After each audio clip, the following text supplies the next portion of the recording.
Assalamualaikum warahmatullahi wabarakatuh. Perkenalkan, nama saya Muhammad Bayu.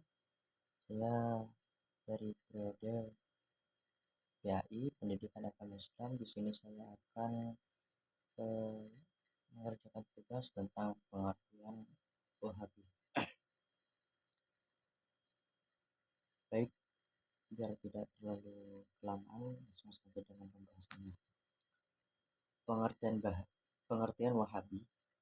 Pengertian Wahabi adalah golongan Wahabi adalah pengikut Muhammad bin Abdul Wahab, sebuah gerakan separatis yang muncul pada masa pemerintahan Sultan Salim ketiga 1204 sampai dengan 1222 Hijriah. Gerakan ini berkedok memurnikan tauhid dan menjauhkan umat manusia dari kemusyrikan Muhammad bin Abdul Wahab dan para pengikutnya. Menganggap bahwa selama 600 tahun umat manusia dalam kemusyrikan dan dia datang sebagai mujaddid yang mempengaruhi agama mereka.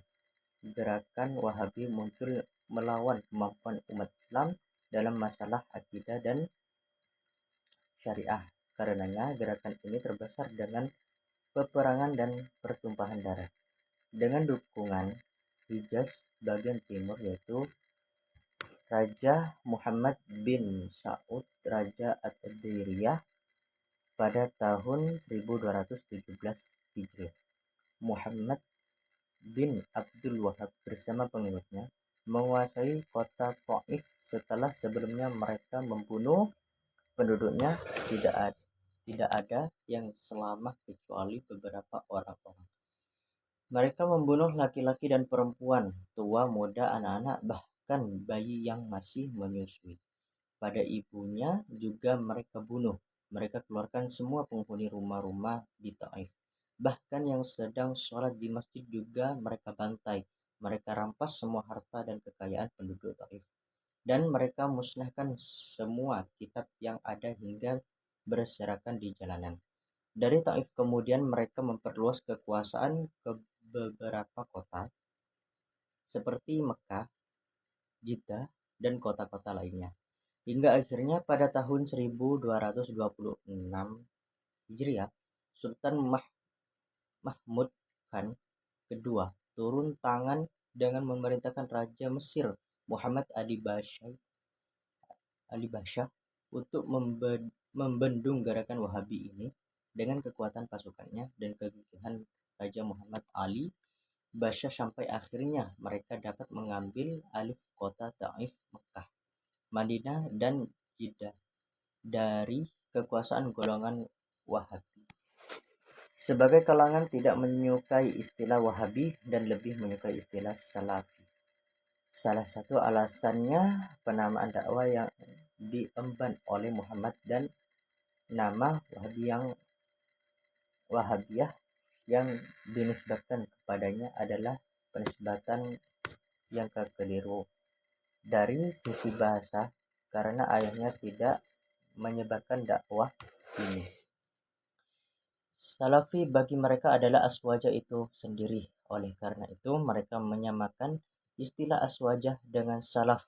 Dalam Al-Wajizfi Akidah As-Salaf Al-Salih disebutkan bahwa Al-Sunnah wal Jamaah adalah suatu golongan yang telah Rasulullah SAW janjikan akan selamat di antara golongan-golongan yang ada.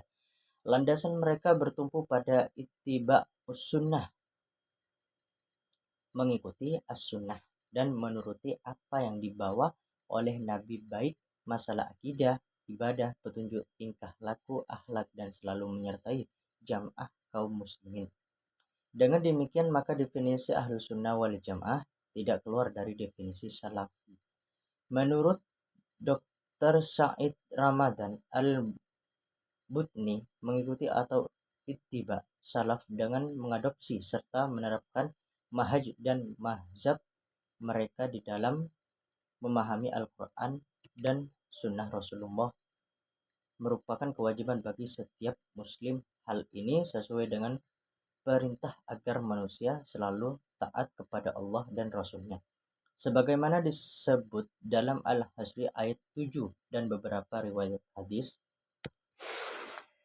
Namun mengklaim terhadap sebuah mazhab yang baru dengan nama Salafiyah atau Salafi merupakan bentuk fanatisme, ta'assub, serta tidak masuk dalam kategori ittiba, mengikuti seperti yang diharapkan. Dengan ajaran lain, ittiba salaf merupakan inti dari agama dan dasar-dasar yang telah ditetapkan oleh sunnah Rasulullah. Sedangkan pengaklaiman terhadap mazhab salafi merupakan bentuk bid'ah yang tidak diridhai oleh Allah, juga bentuk penghayalan, penyelewangan terhadap sesuatu yang tidak ada dasarnya dalam sejarah tarikh. Dari kurun waktu pertama yang diberkahi dalam agama Islam, tidak ada mazhab dalam kelompok Islam yang diberi nama dengan mazhab Salafi. Mungkin itu saja yang bisa saya dapat saya sampaikan tentang pengertian aswaja. Apabila ada tutur kata yang salah ataupun kekurangan, mohon dimaklumi, terutama kepada Bapak dosen Rihin. Saya mohon maaf yang tiada batas. Mungkin cukup sekian. Akhirul kalam. Wa taufiq wal hidayah wa ridha wal inayah. Wassalamualaikum warahmatullahi wabarakatuh.